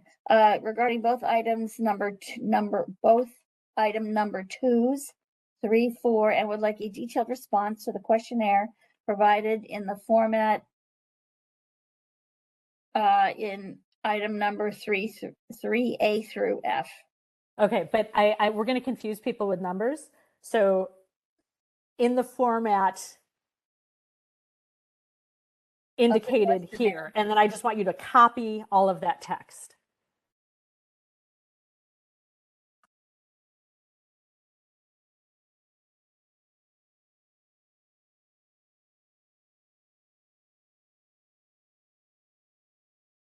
Okay.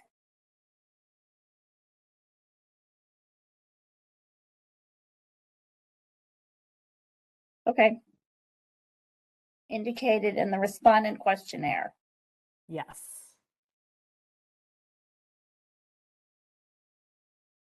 Members, is there anything that we should add to this, or how should we modify it in order to move things along with compliance in this case? We give a timeline, or did we say 5 days? What did we say? I think that's a good idea. What Member Wong, would you agree that 5 days is appropriate? I have a question before we actually agree on that. Is Lieutenant Riley on vacation now? Yes, I was going to say that she is. So let's find out when she comes back. Be recommended. I would recommend more like 15 or 30 days, just based on COVID outbreaks, vacations, 4th of July. We're very short-staffed right now, and we would not be able to turn anything around in 5 days. So you said Lieutenant Riley is on vacation. Will Lieutenant Riley be back by mid-July? I don't know. I mean, I think 30 days would be safe, based on how old this request is. Like, none of this information is going to be readily available to determine what kind of search was done 2 lieutenants ago, because it was Lieutenant Cox and then Lieutenant Para and now Lieutenant Riley. So yeah, I mean, we would need time to be able to provide. Mr. Moss, let me ask you. I know you want I know you want a response here. Would you have any objection to us giving to the end of the month for this? No, I wouldn't. That would be fine. Okay. The only thing I would say though is that everything on those, the 2, 3, and 4, I feel like while some of those are 2 through 4 have a time period that are older, I feel like number 4 is something that should be more readily available, and so if that is available, I would prefer to have that one on a rolling basis. Okay. But if in your judgment it's best not to split it, it's fine as long as we have it all in term before the next hearing of this committee. Yeah, I mean, based on if we were to try to redo a search like this, and you think that this information could be contained in a number of places, anything that would have to be on a rolling basis. I'm talking about you're trying to determine what methods previously were done to try to locate this information. And if we were to initiate some kind of search, I mean, that could potentially, that could take a very long time. If we were to try to look in more places than were originally searched, but I certainly could try to have someone look into the MOU thing. I can tell you there's no lawyer that is in charge of that. So I don't know where it would be, but we could certainly look into it. Okay, members, let me ask, for simplicity, do you think we should keep this all together or try to separate out the two different items? If we were to say, and actually, I'm going to interrupt myself, Ms. Leger, do we have a meeting, does CAC have a meeting in July, or do we not meet again until August? You do not meet again until August. Okay. I would like to request the response, so I'm going to say by, let's say we'll say by August 1st, which is a Monday.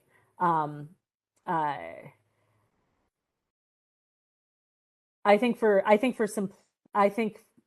members, what do you think about this? Should we keep it all together, or try to break it out and get see the memoranda sooner?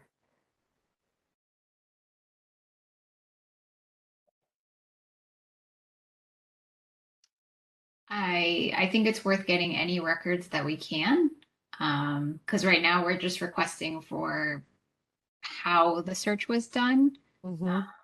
And if we can get records in the meantime, I mean, that would be part of the compliance.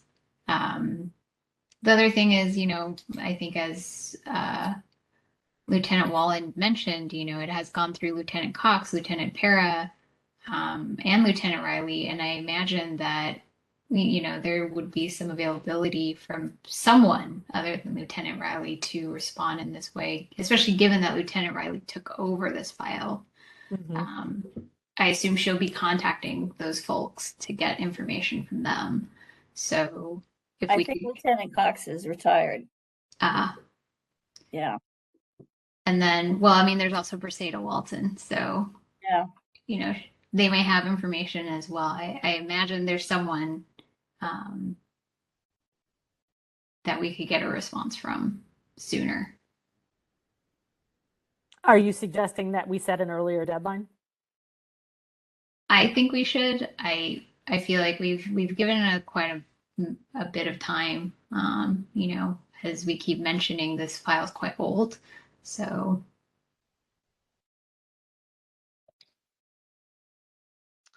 Yeah, I mean, I would say it seems more reasonable.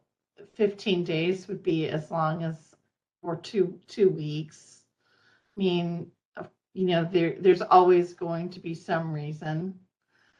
Holidays, COVID, like we're never going to see the end of that now. So I don't imagine that the response will be that different if we prolong it. Okay, then I'm going to recommend that we give until Friday, July 15th, which is actually a little more than 2 weeks, but allows for the holiday weekend. And I think we should request what I've already stated in the motion, and we'd like to see, so we want to know about the process, which we've already identified, and we would like to see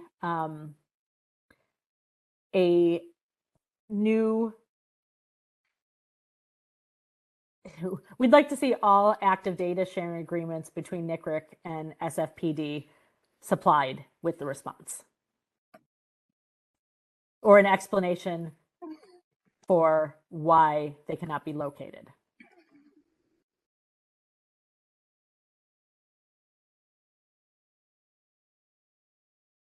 Do we have a second?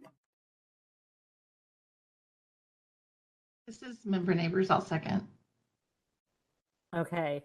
Any members, any comments or additions to the motion, or should we open it for public comment?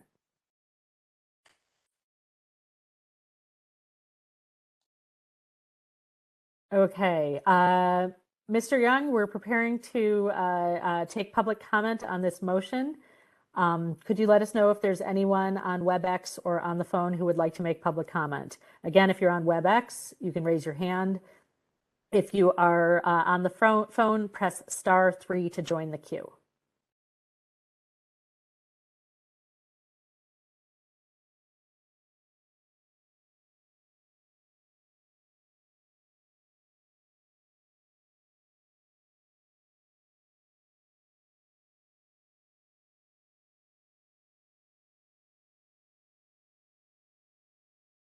Do we have anyone wishing to make public comment?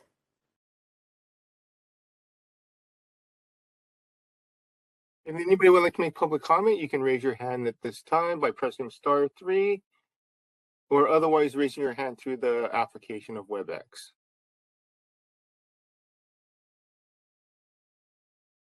Nobody else has raised their hand at this time. Okay, Ms. Leger, please call the vote.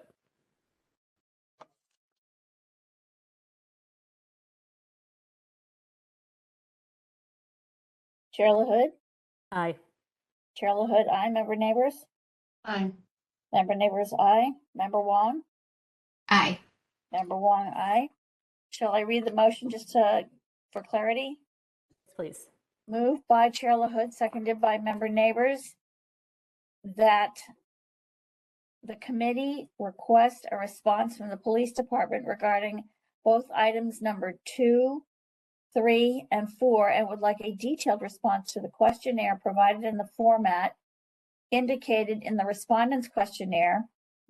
Copy the information onto the record by July 15, 2022, and to know about the process and would like to see all active data sharing agreements with NCRIC or an explanation of why they can't be located. Is that it? That's it.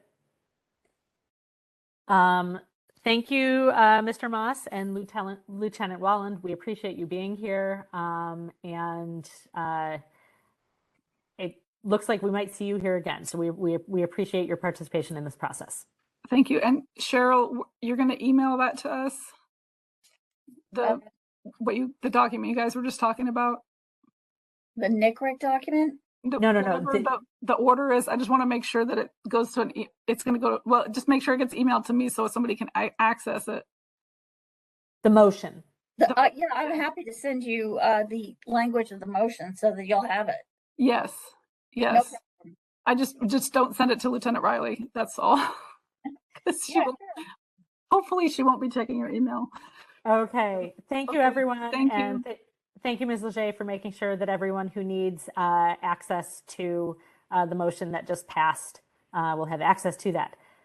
And we'll let our current petitioner and respondent head out. And Ms. Leger, please call the next item. Second. Item number 8, file number 22057, complaint filed by Cmd F against Shanbari Song and the Planning Department for allegedly violating California Public Records Act Section 6254C and K regarding failure to redact personal contact information. Okay, and is the petitioner here?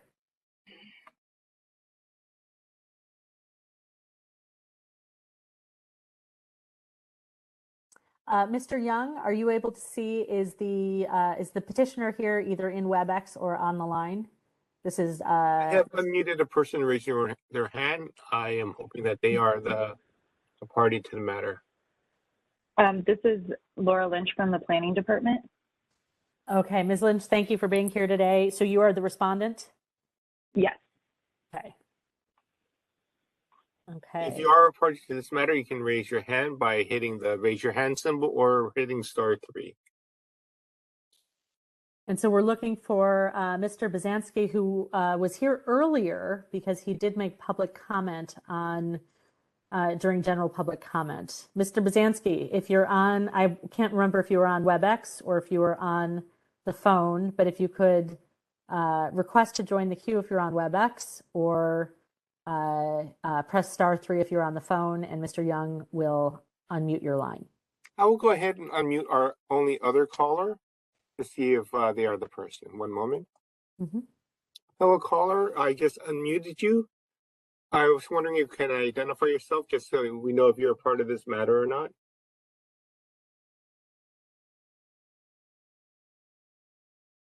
I'm not getting any response from the other user. Okay.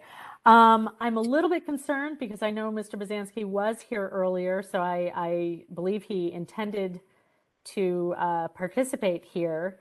Ms. Leger, do you have do we have any outside communication from Mr. Bazansky indicating that there was an issue with his participation via WebEx or phone? Let me see if he's tried to send me an email. Okay.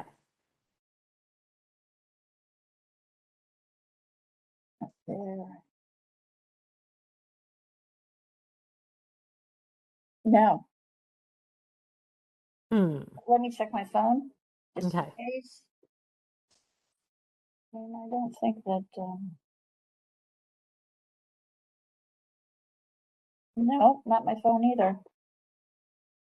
I mean, we can always reschedule Mr. Bazansky for the next CAC meeting in August. Okay. It's just, it's on. Oh, do I hear someone? No, that was me. I was just going to say, it's unfortunate, but we can certainly make, room on the agenda for his participation. Okay. You know what I'm thinking? Just in case he has temporarily lost his connection, I'd like to make a motion, or I'd like to make a motion to take the next item on the agenda first and to revisit item number 8. I'd like to take item number 9 before item number 8. Do I have a second? I'll second. Okay. Any public, we'll open up for public comment on this agenda change.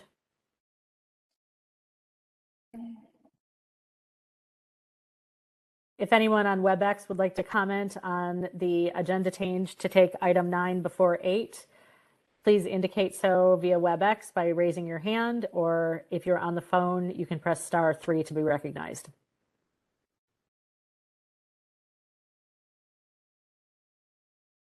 I see no change. We do have one user with a hand raised, but they have been raised since the last item. Okay. No public comment on that motion. Yeah, no public comment on that motion. Please call the vote.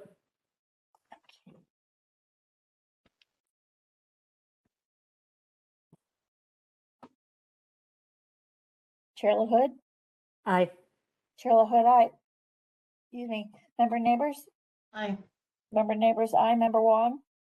Aye. Member Wong, aye. First motion.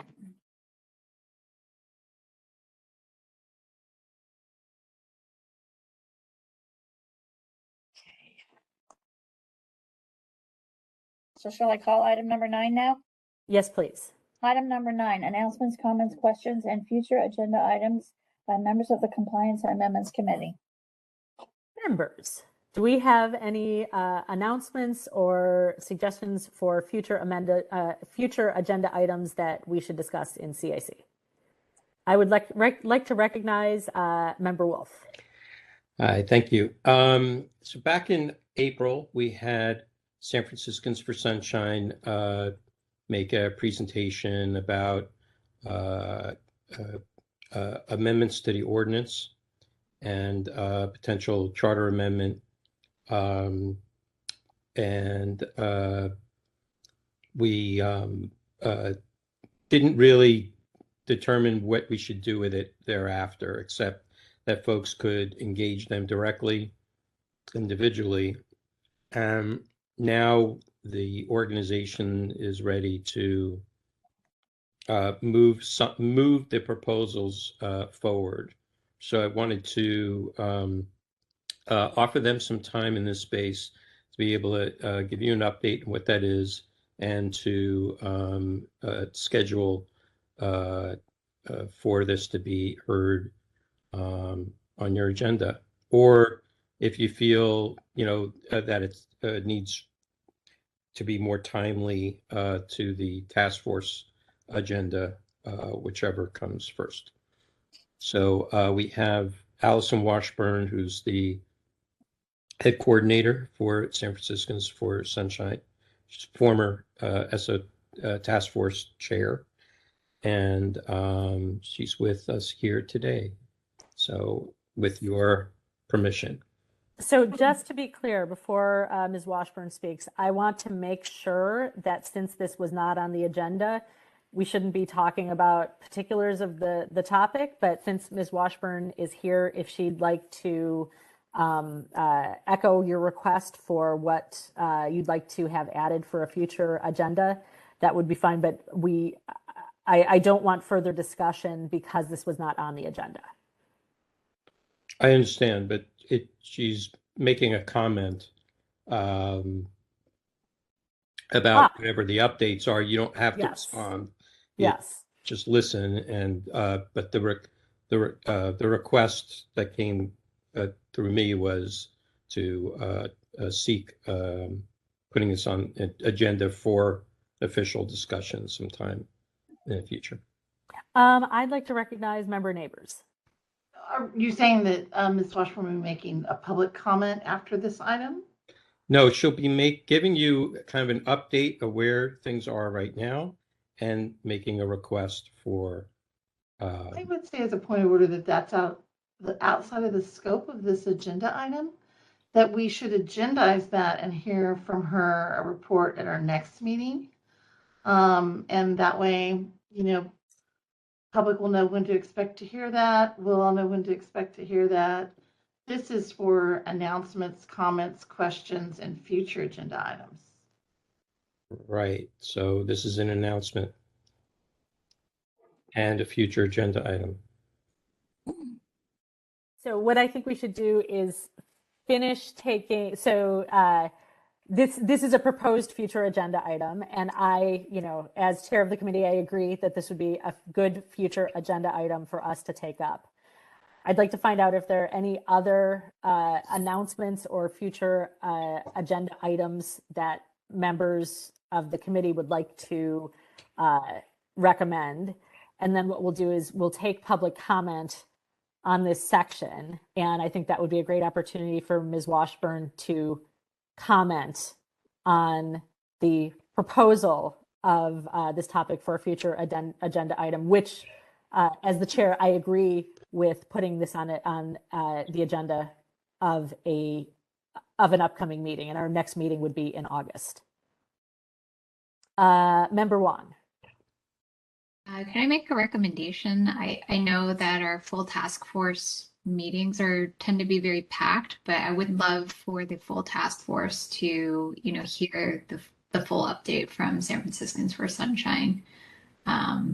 Unless San Franciscans for Sunshine are planning to do a bit of a kind of like a tour across the different commissions, but I feel like that would be a lot. So I think having a full task force here, or have that agenda item makes more sense.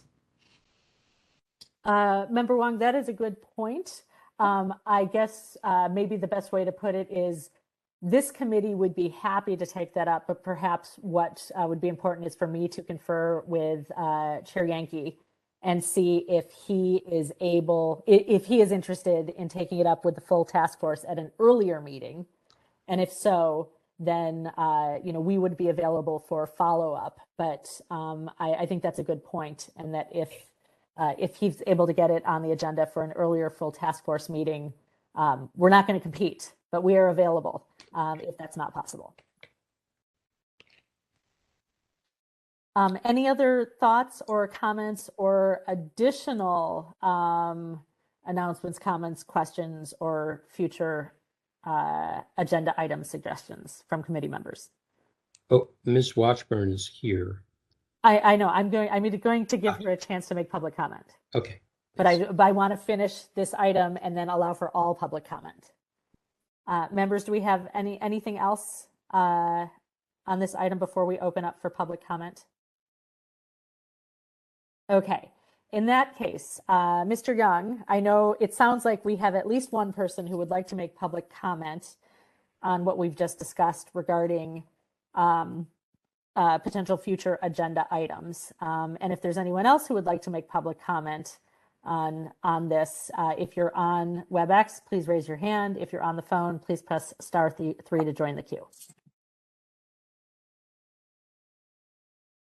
Okay, I will go ahead and unmute Ms. Washburn. Hi, everyone, and thank you for giving me this opportunity to introduce myself, reintroduce myself. I was sitting in your chairs back in 2008, I guess it was, and I appreciate your considering ways that San Franciscans for Sunshine can bring our work to you. Our work builds on the work of Compliance and Amendments Committee. And I think it may warrant, an update may warrant a special meeting of the full task force. That would be my preference, but I'm, whatever will work for all of you. I know how very full your agendas tend to be. But we'd like to do a number of things, introduce you to the history of the work that this committee began years ago, that those of us that attend weekly meetings of San Franciscans for Sunshine have continued to do, the work that the League of Women Voters of San Francisco supports. Jen Wong was a part of our group before she joined the task force, as was Luan before her. And so there's a lot of history that we could condense, certainly. But we have some amendments for the ordinance that we think are common sense, that would update some things that are kind of no-brainers, and some other things that we think would strengthen the ordinance. What we strongly recommend is that Article 4 be pulled out of the ordinance and become a charter amendment. That's what we've come to realize. We've been meeting with supervisors, staffs, and supervisors. They're well aware of what we're about, although we're not very high on their agenda at this moment. We were hoping that a group of them would take this on and it would make the November ballot, but that doesn't seem like it's going to happen. So we're trying to see how we can go about getting something done to update this ordinance. And probably one of the most straightforward things to do would be to have the task force take some amendments to the Board of Supervisors. That is possible through 6730C. It's briefly mentioned. There isn't much about exactly how to do that. But at any rate, that's just my quick spiel to you about what we're about, and to express our interest in working with you to make some needed changes in the ordinance, and someday to perhaps be able to elevate the task force to a commission, which is what it should be in the charter. Elevate it parallel to the Ethics Commission, actually. And so, again, thank you for this opportunity to introduce myself. And we're happy to, whatever you think will work best for the task force. I don't envy the position you're in, although I'm thinking it would have been nice years ago to be able to be comfortable at home rather than sitting in City Hall for 8 hours at a stretch and leaving at 11 o'clock at night to go ride Muni home. But again, thank you very much. Thank you for your comments. Is there anyone else wishing to make public comment on this item? If you're on WebEx, you can join the queue. If you're on the phone, press *3 and you can join the queue that way. Mr. Young, do we have anyone else who would like to make public comment? We have nobody else who has raised their hand at this time. Okay. Thank you for those comments. We appreciate it. Ms. Leger, since we had a motion to change the order of the items, I'd like to go back to item number 8 and ask Mr. Young to see if Mr. Brzezinski is either on WebEx or on the phone. We have nobody else who has logged in to the system. I will unmute our other caller just in case. I was wondering if Mr. Brzezinski or anyone else representing that item is present at this time. And I know we still, Ms. Lynch, I believe, from Planning Department. Ms. Lynch, are you still here? Oops. I believe we have a user who has raised their hand, and all mics are open right now. Okay. Ms. Lynch, are you on the line? Are you able to respond? Yes. Can you hear me? Okay. Yes, we can hear you. Okay. So I'm still on. unfortunately, okay, we appreciate you waiting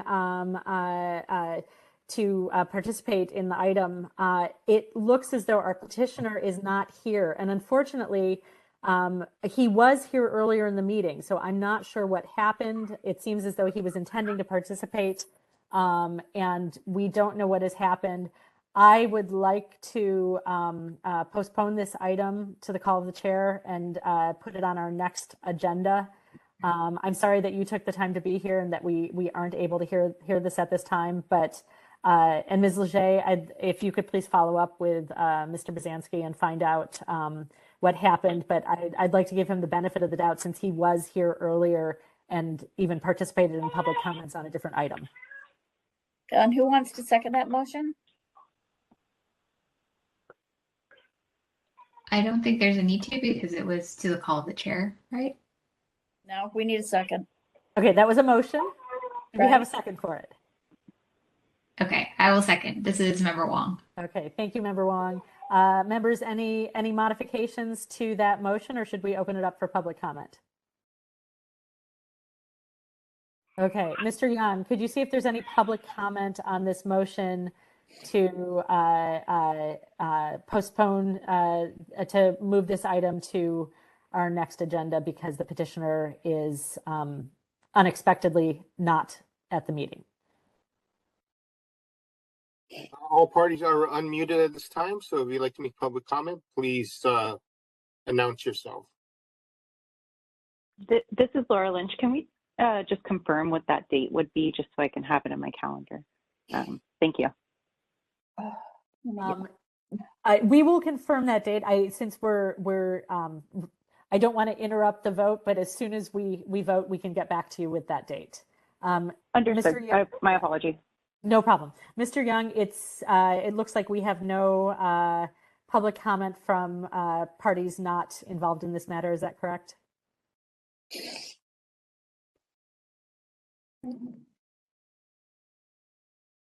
I'm seeing no public comment.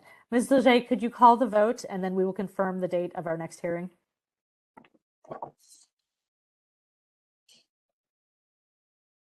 Chair LaHood? Aye. Chair LaHood, aye. Member Wong? Aye. Member Wong, aye. Member Neighbors? Aye. Member Neighbors, aye. Moved by Chair LaHood, seconded by Member Wong to postpone the item to the call of the chair. The next date, I believe, is August 23. Okay. Ms. Lynch, we're gonna double check that. That sounds correct to me as well. Yes, that's also what I have on my calendar. Yeah. Thank you. Okay. Thank you everyone for being here this evening. Ms. Leger, please call the next item. Hang on a second. Mm-hmm.